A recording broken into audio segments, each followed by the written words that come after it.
Hello, and welcome to the Art of Living Well podcast. I'm Stephanie Mae Potter, and I'm here with my co-host, Marnie Dotches-Marmette.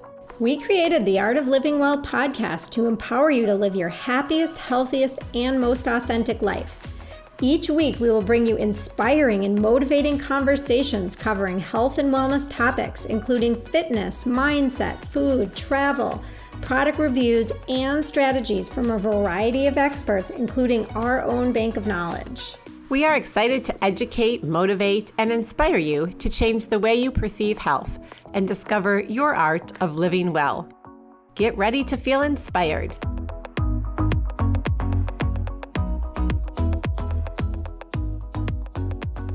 Today's podcast is brought to you by Beekeepers Naturals, the company on a mission to reinvent your medicine cabinet by creating clean and natural remedies that actually work. I started using Beekeepers Naturals a couple years ago after hearing about them on a podcast. And I just loved how effective they worked. They're clean, non-toxic, and natural ingredients. The company's obsessive research and their pesticide testing, as well as their mission to support the pollinators. I just started using their propolis spray and I absolutely love it. The throat spray is really your daily dose of defense when it comes to naturally supporting your immune system and soothing a scratchy throat. With just 3 simple ingredients, this spray is powered by sustainably sourced bee propolis, an incredible germ fighter that contains over 300 beneficial compounds. It's exactly what your body needs during cold and flu season. And I just love this spray. I use it every morning. It's super easy to use. I just spray it like right in my mouth and off I go. And it tastes good. And I love how they do all this research and testing, and their remedies are so clean and effective. Another product we love is the Bee Chill Honey. We all get stressed out, right? But a dose of the Bee Chill can help take the edge off. It's great at bedtime. You can put a spoonful of it in your tea to help you toss and turn less. I've actually been doing that most nights. I've been putting a little scoop in my tea and mixing it up, and it tastes so good and it's so calming. And I love having that at the end of the night to just kind of relax me before I go to bed. And a couple other of their honey products are so great. You can buy the Bee Chill in travel size sticks. And so I recently went on a trip and brought it with me. I used it in my tea. I use it in my plain yogurt. And I just have to add that their superfood cacao honey is delicious. I make these chocolate protein balls with it, and they're so good. I actually just made them last night. Now that we're going into winter, it's a great time to upgrade your medicine cabinet and stock it with immune-supporting products. To save 15% off on your first order, go to beekeepersnaturals.com/artoflivingwell. That's beekeepersnaturals.com/ARTOFLIVINGWELL to save 15% off. Simply enter the code Art of Living Well at checkout and shop now for 15% off our favorite immune supporting products that your whole family will love. Hello, and welcome to today's bonus episode of the Art of Living Well podcast. Today, we're here with Princess Haley from Appetite for Change. And she was on our podcast back in early June 4th to be exact. And we're so excited to have her back today. And today we're going to be talking about self-care and what self-care actually means. Hi, I'm happy to be on your show again and glad that we're talking about the importance of self-care. I believe self-care is, I think we state it simply, but sometimes we find challenges to actually implementing it. Self-care is about prioritizing what you're going to do to take care of the you that's going to do everything else for everybody else. It's that daily, how do you manage and maintain and ensure that you've had enough water, enough rest, And I don't think we're implementing it enough into our culture. I think we often feel selfish and get that mixed up with self-care. Meeting your basic needs, especially during times of universal traumas and things as such, we will often put ourselves on the back burner and try to make sure everybody else's needs are met or that our work responsibilities are met. But we have a headache, or our shoulders a little bummed out from sitting at the computer a lot. So just really keeping a gauge and a temperature and a good look at how are you doing, asking and answering that question for yourself, I think for me is where my self-care starts daily. I couldn't agree more, Princess Haley. And I think, thing that one thing to think about is that self-care looks different for everyone. And I think something that kind of a theme of what you just said is it's listening to your body and listening to what it needs. Like you talked about the pain and, so many of us just kind of trudge through our daily lives, taking care of people, and we don't tune into what our body needs. And we all, I think self-care culturally gets somewhat of a bad rap, just that term, right? Because I don't know about you guys, but I used to think self-care was, getting a massage, which happened maybe once a year, or the bubble bath, or maybe drinking wine. And that to me, the notion of self-care has changed so much for me. And like you said, it's what you need to do daily on a daily basis to take care of yourself and all the people in your life. And really, it's hard to take care of others well if you're not taking care of yourself, right? So I find that in order for me to take care of my family, I really need to make sure that I'm taking care of myself so that I can meet their needs in a good way, as opposed to, maybe screaming at them or whatever, because my stress level is so high. And really self-care, there are some basic self-care needs that probably everybody could use, right? So there's like the self-care where you have to tune into your own body, of course, and listen and figure out what that is. But then there's also like those kind of basic self-care needs, like I think, Princess, you mentioned, drinking water or eating high quality food or, sleeping, and just some of these things that everybody needs, right? In order to take care of themselves. They're basic human needs. Exactly. And I also believe that self-care gets off to a bad start when we don't start off with self-care in mind. So really rooting your day in yourself as the you that's going to do everything for everybody else and yourself and your job. You're going to step into many roles. You're going to put on many hats. I like to start my day with a beautiful morning ritual. And I awake just being grateful that I'm awake. I kind of tell the joke that the creator calls my name. He says, "Princess." And I say, "Here," like in school. And I raise my hand. And he says, "What are you going to do today?" And I give myself time to think of all of the disappointments and all of the celebrations and all of the traumas and all of the triumphs. And then I think about, Creator, I might not be good today. I might not be nice to someone today. So what do you have for me to do today? I really want to surrender my trauma and my pain as a way of healing. So I acknowledge it, but I surrender it as a way to be open and receptive to my higher purpose and my creator's divine plan for me. And then I bathe, and I call it hydrate, hygiene, and herbs. So I drink some water, I take my herbs, and I go handle my hygiene, because at the height of my trauma, one of those usually falls off. I might wake up and be so stressed thinking about the things I've endured and drive to the store and relapse on smoking cigarettes again. And that's the opposite of hydrating or taking herbs. I might not bathe. And I remember finding a note to myself where it was like, okay, get motivated and handle your hygiene. Like there was a time in my life where I couldn't manage that. So leaving a note to myself and now being able to look back at that note and see that I don't have those issues anymore.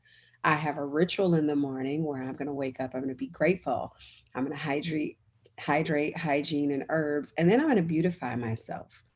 And then I'm going to take a picture because I want to capture that moment. And even if when I beautify myself, sometimes after my hygiene, I may be in tears, and I'm still going to capture that picture so that I can look back and kind of document the history of my days, because that's my story and my narrative, and how I can celebrate those many days. And then I have a light breakfast, and I break my fast with vegetables. So we might do this morning we had avocado and lime. And because my daughter is oppositional, she had an avocado with lemon. And so, right, like big deal. And that's what we have for breakfast. And then we'll try to have like exercise before or after our heavier lunch and then a lighter dinner. And so just having that morning grounding ritual has me start my day in like self-care. And then I can think about really well how to respond to that defiant daughter, as you were saying, and not yelling at her.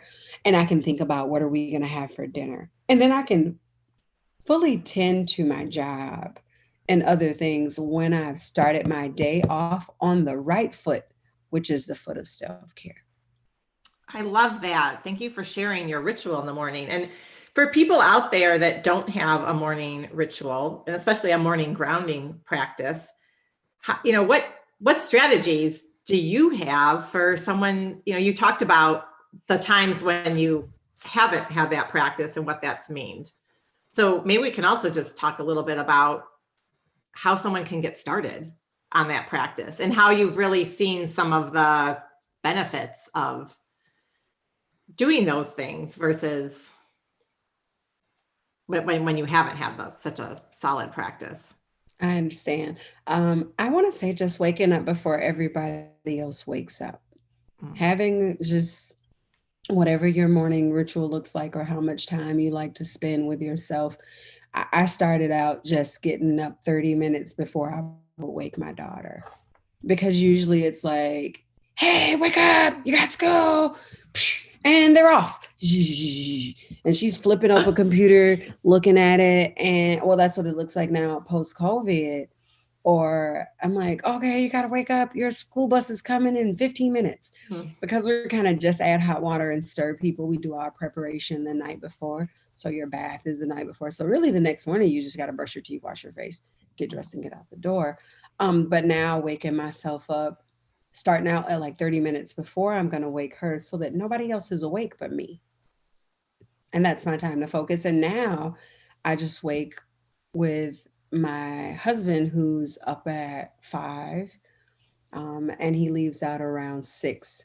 And instead of getting back to bed, yes, I'm tired, but that's my time to love me, to rub lotion extra long on my feet or shea butter.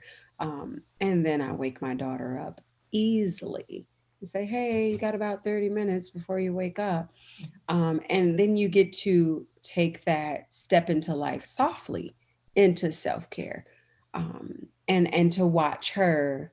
I want to say the benefits of doing it is that I believe change happens, and I believe I spoke about it in the last podcast, that change happens individually, socially, and systemically in no specific order. But it was such an honor to watch her this morning. After she did her hygiene, she made this turmeric mask for her face, and she flossed her teeth and like took all this time on her oral hygiene. and she lotioned her feet and put on fluffy socks and put socks on over her socks. Like, yeah, these are going to help moisturize my, and just to know that even in a time where like now her computer's not working for school, she didn't stress out. She said, this is self-care time. And I believe by modeling, I don't agree with her regimens. I don't do the sugar baby lip scrub like she does. But it's the idea of it, right? It's the idea of it. Yes. And so when you don't care for yourself, you aren't going to be able to care for others as well. And you're not teaching your little ones and your family members or your social circle how to prioritize their selves, because again, you are the you that you do everything with. I love that you're modeling that for her and you're already seeing the benefits of what you're doing, because she has her own self-care routine. She does. At a young age. At a very young age. And Princess, I couldn't agree more with you on the morning time. Like I was telling Stephanie before we hopped on this call, I actually got up way too early this morning. It was in the 4s because my mind was spinning, but I think I needed that time. I always get up ahead of everyone in the house and I have my little morning routine, but this morning I got up extra early and I was able to add some other pieces of self-care into my morning that I normally can't always fit in, like setting some intentions for my day and doing some journaling, and just taking that time for myself this morning, that extra time, has made a really big impact on how the rest of my day is going. The one thing I noticed is that I'm like starving at 11 o'clock for lunch because I've been up for so many hours. But aside from that, it's really been a good day so far. And I just think that extra time makes a really big difference in your self-care when you dedicate a small amount of time for yourself to do whatever it is you need to do for you. Right. And in the beginning, I had just made the list of what I would do and had it on the fridge, like gratitude, hydrate, herbs, take a picture, hygiene. And I wasn't really doing it because I had these overwhelming thoughts running through my head or these feelings. And one day I just, like you said, I grabbed my journal on one of those mornings and was feeling down because I hadn't jump started into what I wrote down that I would do. And I just wrote everything that was in my head. I call it a dump list, and I just dumped it all out.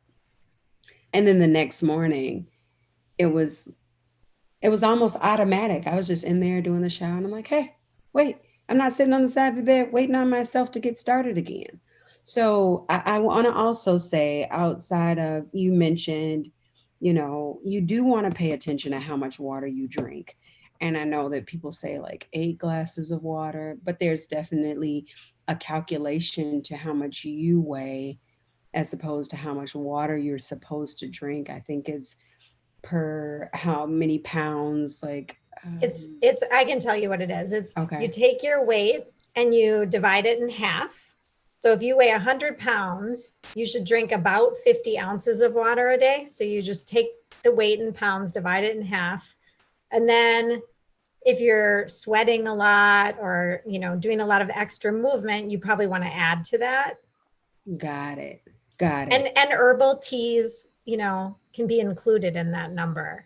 Right. With honey or agave, we want to watch out for those sugars and fake sweeteners, and having high quality food. I know a lot of people in the community that we talked to in the building felt the stigma and the judgment behind the word healthy. So saying it's like saying, don't run in the halls. Like, what do you do? If you don't have access to healthy food, or what is healthy food? How do you identify that? So I often identify it as like eating colorful live food, colorful fruits, and colorful vegetables. And maybe I even want to say colorful vegetables and colorful fruits second, because the vegetables have the vital minerals that you need. And fruit tends to have, it's a natural sugar, but you think about, you eat one cutie, like you should only eat one cutie. You shouldn't eat 3 cuties just because they're little and cute.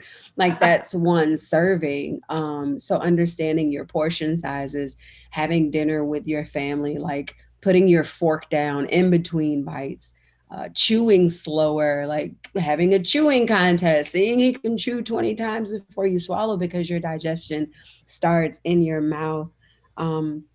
Also, not judging what you eat, like allowing yourself your comfort food. Laughing, I also find is a part of self-care. I have an uncle who's been battling with these heart problems, and the doctor's like, boy, if you weren't laughing all the time, you'd probably already, not be here. But he's always laughing, and his spirits are always up, and not just the physical motion of laughing, but like the hormones and endorphins that your body releases from like the joy from laughter.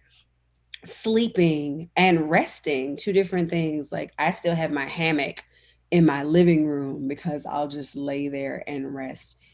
And that's not sleeping and that's not meditating. It's something different, but just like letting my body lay there and focusing on my breath. I guess it turns into meditation. But I'm not on my phone. I don't have a book. My computer's not there. The lights are still on. I'm listening to the household. I'm accessible to people and they're watching me just like not move for a little while. And I'm really scanning my body to see when I'm breathing, like, how are my knees? Hey, knees. Thanks, knees. Thanks, feet. Thanks, toes. Thank you, brain. Thank you, little bitty headache, for going away. So the water that you're eating, meditating, you mentioned journaling. I feel like that's very important as an outpour.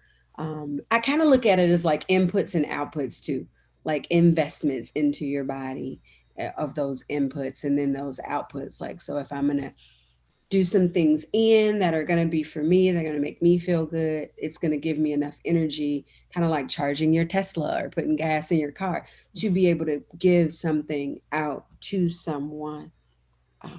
And talking to friends, asking for help. Those that's such a big one. Yeah. And it's so hard for people to do, right? Like that's one of the hardest things. I think people, especially women who want to do everything themselves. Yes, I have a hard time with that all the time. But then I get frustrated with my family for not doing more, but I haven't actually asked for help. So that's a big thing for me that I need to focus on for 2021. I also think our asking for help piece stops with expectations. Like I know how the kitchen table or the dining room table should be set and cleaned. But if I ask for some help, it's probably not going to look like how I know it should look. So really not setting with this one right way of doing things, but understanding that for the family to fully be a part of what's happening at this kitchen table, this stage that we're setting for us to learn how to socialize and be respectful and share and have these deep conversations at the dining room table, means that I have to also allow them to bring their own creative swag to the table as well. Not just, that's the tablecloth my mother put on, we only use that on Sundays, and the napkins sit here, and why are the paper towels not in the kitchen? I have to allow them to bring their self-expression to that stage as well, which means I have to maybe understand, not lower my expectations, but understand that there's more than one right way to just clean and get the dining room table ready for dinner. And I'm not losing anything. I'm actually gaining something by seeing what somebody else can make and create. And I think appreciating, or you creating, writing, drawing, painting, sewing. I love just taking a piece of material and making it a shirt or making it a hair wrap or covering up on the couch with it. Like that's that same piece of material. It's been a blanket, it's been an outfit, it's been a head wrap. And I love that creativity in myself, but being able to embrace and foster and appreciate that in somebody else. I can't do it until I can do it for the inner me, for a self care for me, and then I can do it for somebody else. So maybe it's even a gauge to watch out that if we are being a little catty, or not patient, or looking for this one right way, it's because maybe it may be saying to yourself that, look at me, you haven't cared for me, you haven't listened to me, I'm upset with myself because you haven't prioritized yourself. And maybe that's that internal fight that you see. I notice when, like, I see things in other people that upset me, I often look at myself to say, I haven't seen myself since this morning, since I did hygiene, right? And beautified my face and took my picture. What is it about that person that might reflect something in me that I can't see? Mm. So really keeping that gauge and that temperature and that look on self. Um, I think that's I, such a good point. And I was just going to say, even to take that point further, I think when you're talking about taking care of yourself and self care, it's really also about setting those boundaries on how people are treating you, and making sure that if you're not feeling, like a relationship is a good relationship for you, um, you know, maybe taking a step back from that relationship and not putting so much into it, whatever it may be, just because it's better for you to surround yourself with people that you feel good with. yes, I definitely agree with that. And I've also heard so many people with social distancing being in our homes that domestic violence has been on the rise. And like I said, I wake up in the morning and say, I might not be nice today because I've been hurt, because I've had these traumas and these pains. I acknowledge the polarities and possibilities of where Princess may land. And when I experience that with my loved ones, I know, like you said, I don't invest that time into those negative interactions, but I also am aware that they don't have the knowledge and experience that I have, or the intentionality training that I've been through, or empowerment, or the focus on how to tend to myself. So then I have to model it doubly. Like, I'd love to argue. Today would be great, but I'm choosing to just go have some water. Would you like some water? And you can't argue when you're drinking water. So, like, modeling that, and not at that time judging, because I think we're all enduring some universal traumas now, not judging, my daughter's just, dysfunctional. I need to get her some help, or I'm too mean to my husband. And just allowing ourselves other spaces to journey into, or let's take a walk or something like that, because I know at some point in time we weren't interacting like that. So I do think it's good to keep a gauge on, when are people out of behavior or out of character? What have they been eating? What is their input be? Have they been up watching scary movies after Halloween?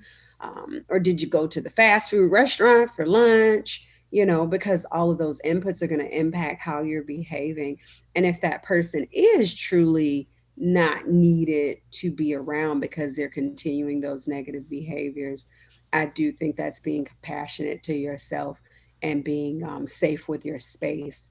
But I'm finding now more than ever that people who've been in love for years are still just finding it a bit challenging to, socially distance and be in the house together. And sometimes I just have to say, want a smoothie? Want some water? Or not say anything. One of my most recent lessons I've learned is, I say more when I don't say anything. So if I've poured into myself for the morning and my self-care is good, then my pouring out to my loved ones that I'm in the house with, just my daughter and my husband, are the hugs, are the deep looks in the eyes, are the high fives. My daughter loves the high fives, and I don't, but I can't tell her that. So I've got to, because I'm like, oh, you wash your hands? No. But the high fives, the hugs, the back pats, the head rubs, just the soft, gentle touches. And then I get those back. So if I pour into myself first, I can pour out into them, and then they can pour back into me. And then the cup isn't half empty or half full. It's like a pot. It's a bowl. It's overflowing. It's spilled. We've cleaned it up, and everybody feels great. You know, something you said just now, Princess, about the touch and like the hugs, and that's something that we all need more of, and just the number of hugs.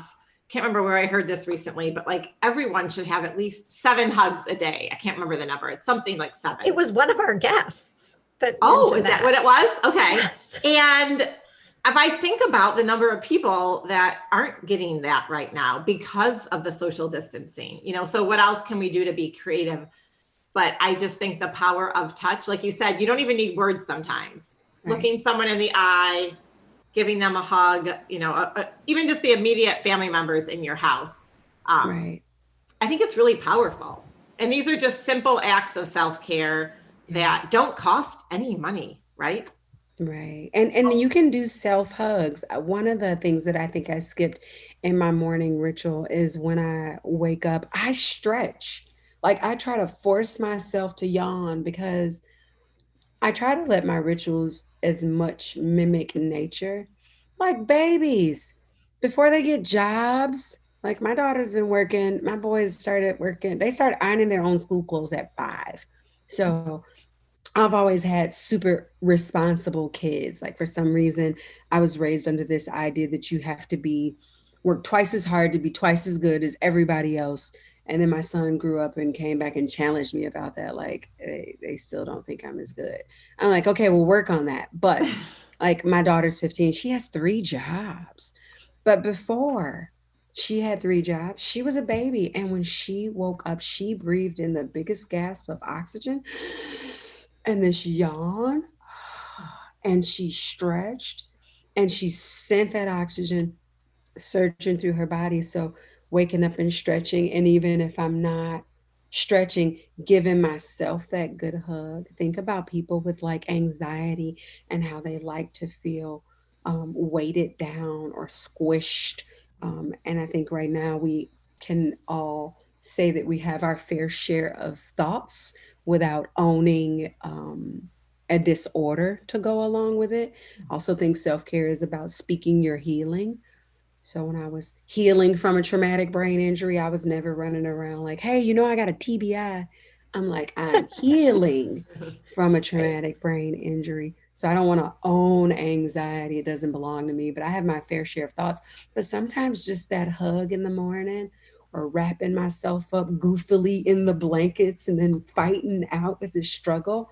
I think that's self-care. Doing some of those childlike things when you feel as if your breath is constricted or you're getting anxious. I carry a little small thing of bubbles in my purse, and it's so simple, but to create a beautiful batch of bubbles takes focus. So it takes your mind off whatever's going on. You're breathing, kind of something I replaced when I wanted to stop smoking. You're you've got to pattern that breath, so it's a deep breathe out, a deep breathe in.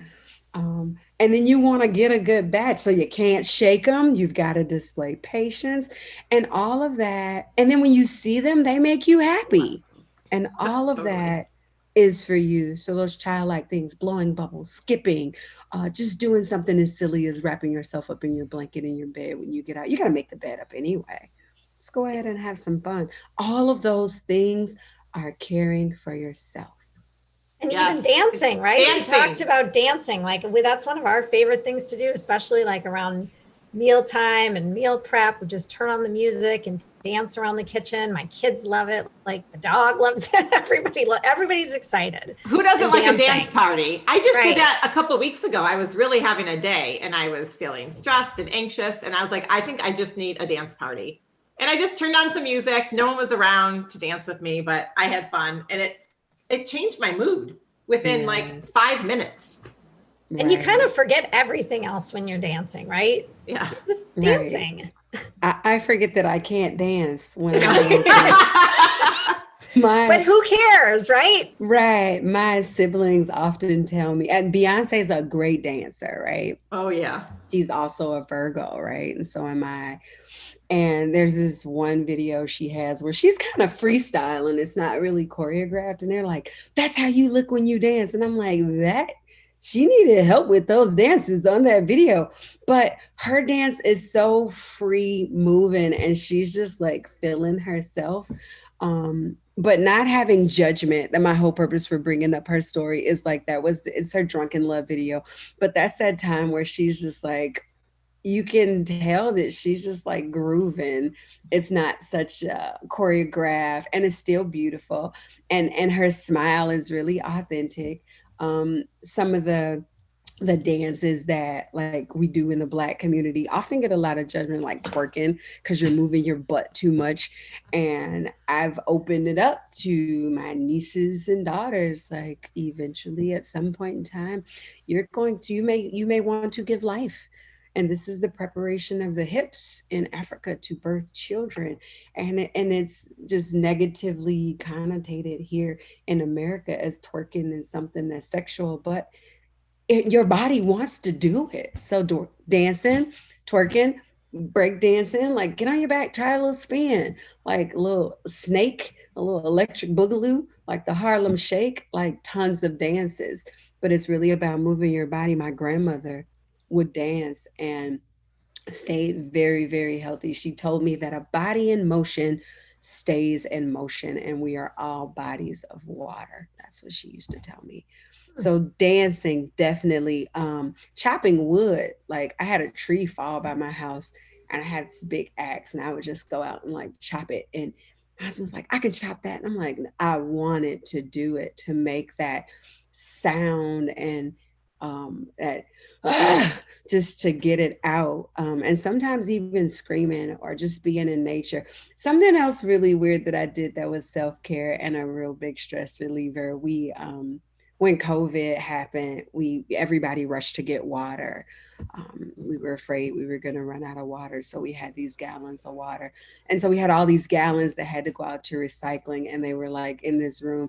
And I just went in the room and batted around the gallons and they made these noises, but I was angry. I was angry at the dishes weren't done and the leftovers weren't put up. And I was really upset over that little thing. And that was self-care for me, to just bat around those gallons. And then when they went out to recycling, I was like, what am I going to do now? So I have two that I kept, and I can just like clap them together.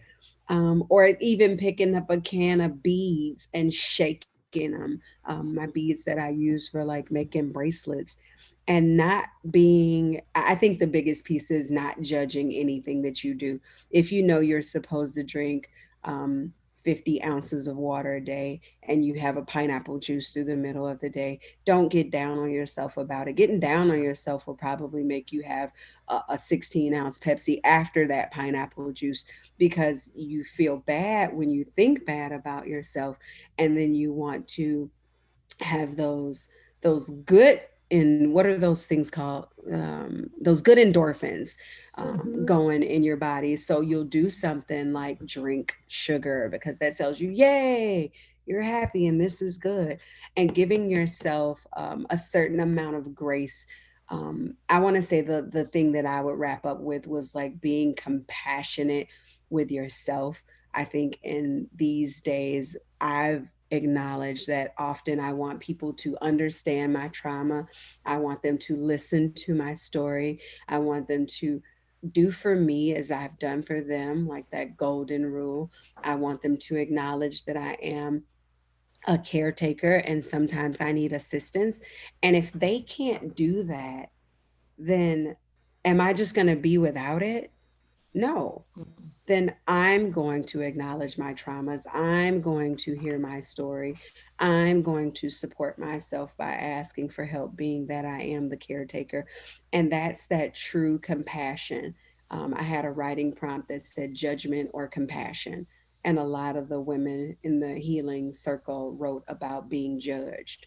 And one woman wrote really beautifully about being compassionate to herself. And that's been my lesson for one of my true core values for like the last 3 years is if somebody's not giving it to me, then I got to give it to me.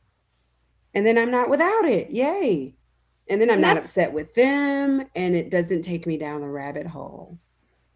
I think that's so important because I think a lot of people do look outside themselves to get what they need when really you're responsible for getting what you need within you. Well, I think looking externally, that's usually not what you need. Like either the Right. validation or a physical object or a material possession or whatever it is, right? That's short term. Because if you don't look inward, heal yourself from the inside out in all respects. So that's such a great way to wrap this up, Princess. And so one of the things we wanted to share with everyone is just this.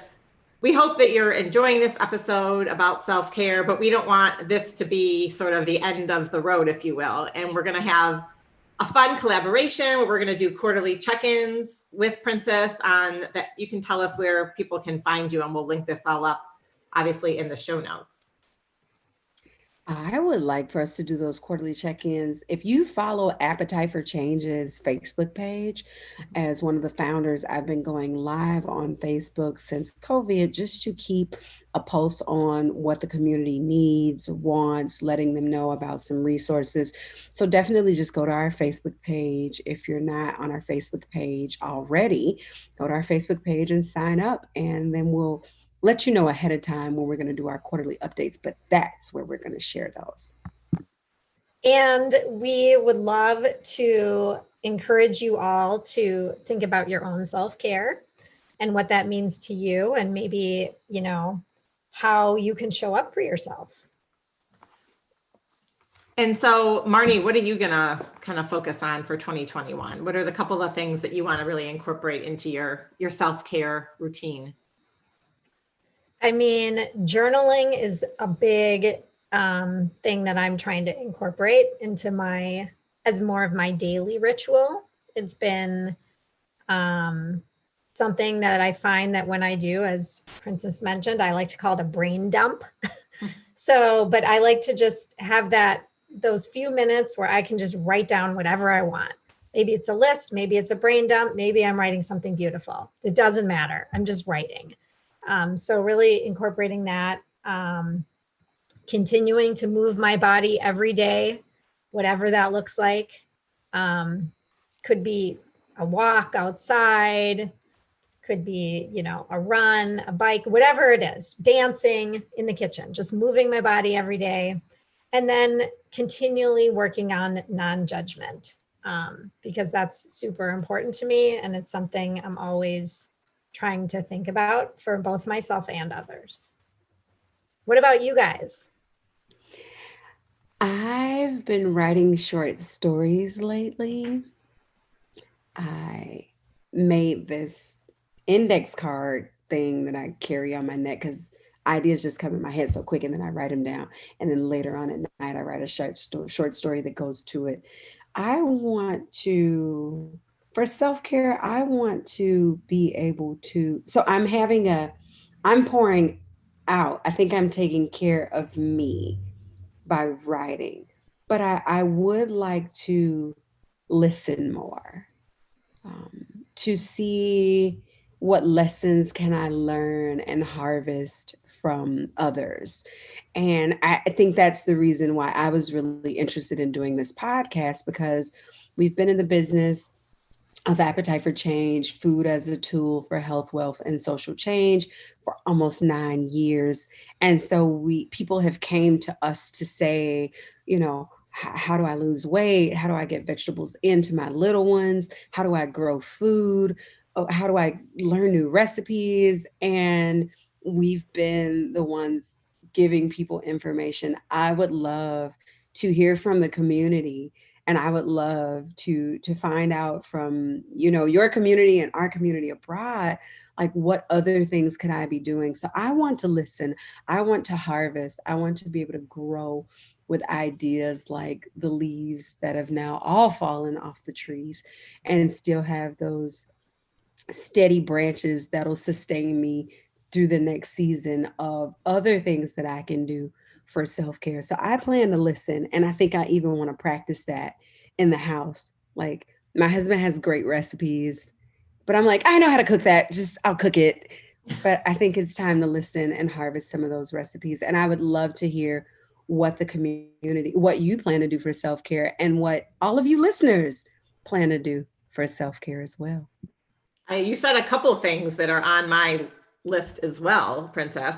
The listening, and that's something I've been trying to focus on that within my family. And I think sometimes as a mom, you know, I like to control the situation and what's going on, particularly around food with my family, and I need to listen to them more.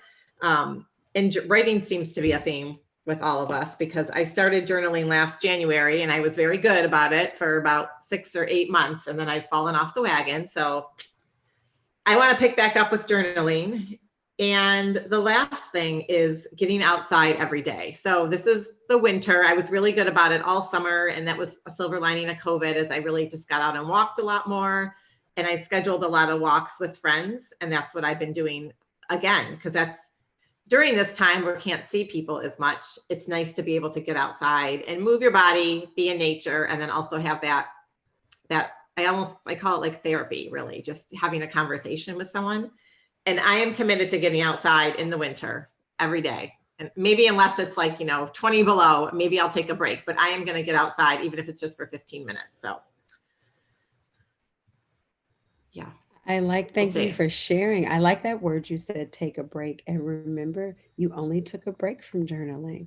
No judgment. You didn't fall off the wagon. You're still on the wagon. Thank you. Yes, I agree. I was thinking the same thing when you said that. No judgment. I know. But you just took a break. I think there's so much that we want to know, and we want to go straight A, B, C, D, when life is just so random. And that's the beauty of it. So that acceptance of wherever you are in that moment.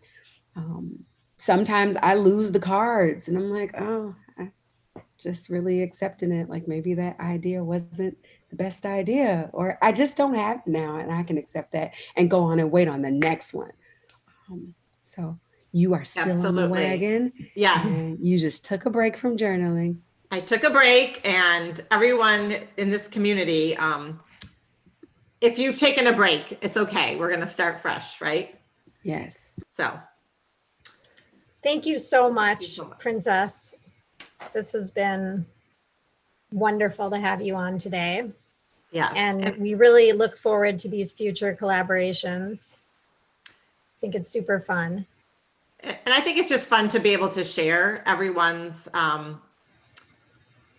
what other people are doing and what they want to do. And it really helps me even hold myself accountable. For what we want to do. And I think we wanted to mention one more thing before we finish this. Yes, about the meal box program. And so, Princess, can you share about the meal box program that Appetite for Change is running right now, and how people can maybe donate? Yes, of course. And the meal box program came out of the innovative ideas of the community of Appetite for Change, which are our constituents, our community members, and our donors and volunteers as well. We used to host Community Cooks events, which is our flagship program, where we would cook and eat and talk about social change 52 times a year. And with social distancing, we were wondering, how do we do that? How do we continue to allow families the time and space to get real vegetables and happy proteins into their diet? So we partner with Local Crate and Good Acre and a few other great organizations that helped us put together recipes. So a vegetarian recipe and a meat option recipe. You get 2 recipes per meal box. We're in our 3rd round of delivering these meal boxes to 200 participants. And if you are interested in supporting our efforts, you can visit our website, which is at www.afc, like appetite for change, MN, like Minnesota.org. And there's a link there that you can click to say donate. We've been able to do 8 weeks of meal boxes for 200 participants. 8 more weeks of meal boxes for 300 participants. And now this week, we're about to embark on our next 8 for 200 participants. And that is from monies that people have signed up to be monthly donors, as well as who's just given one-time large gifts saying they want to support a family. But if you were able to give $40 a month, I believe that would actually help one family get a meal box for that 1 week. And that meal box is going to actually feed 6 people because it's 2 recipes, actually 8 people because it's 2 recipes. So it feeds 4 twice. I believe I have those numbers right. And that was just our innovative way to come up with it. But when Audre Lorde says that self-care is the most revolutionary act, it partners with my supervisor, Stephanie Malone, saying that she believes that self-care starts in the kitchen. Because if you're not feeding yourself good, fresh, local air and your soil isn't good, and you're not feeding yourself air, but if you don't have good air, you don't have good soil, you don't have good water, you can't have good food.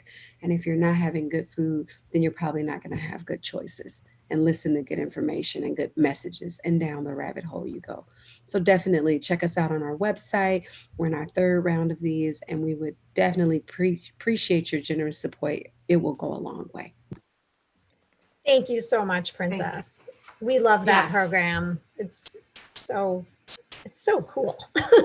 It is. And especially right now, I mean, this episode is dropping in the middle of the holiday season too. So really encourage our listeners, any amount to donate. I know you guys would really appreciate it. So yes. And they're delivered by DoorDash.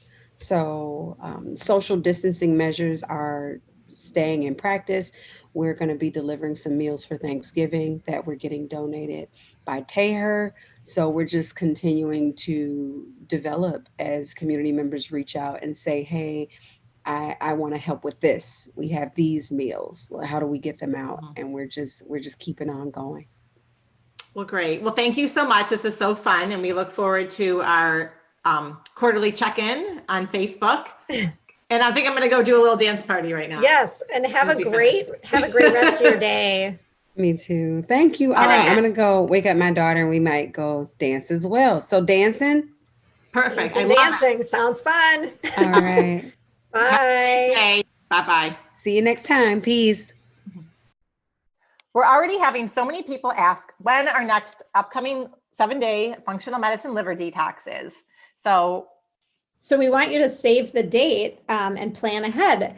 It's going to start on Sunday, January 10th and run through January 16th. So right in the new year, we can get started on our quarterly liver detox. And we'll have more information to come, but right now you can head on over to our website, www.theartoflivingwell.us/programs for more information. You can sign up and get your kit today. You could gift it to someone for the holidays. And we look forward to having you join us. Thank you so much for listening to the Art of Living Well podcast. We are so grateful that you joined us today. If you enjoyed this episode, please share it with a friend or anyone else you think may benefit from this information. We'd love for you to subscribe to our podcast, leave us a review, and tag the Art of Living Well podcast on social media. If you want more inspiration in between episodes, you can find us on social media at theartofliving_well on Instagram and Facebook, where we will share snippets from our daily lives and our journey to living well.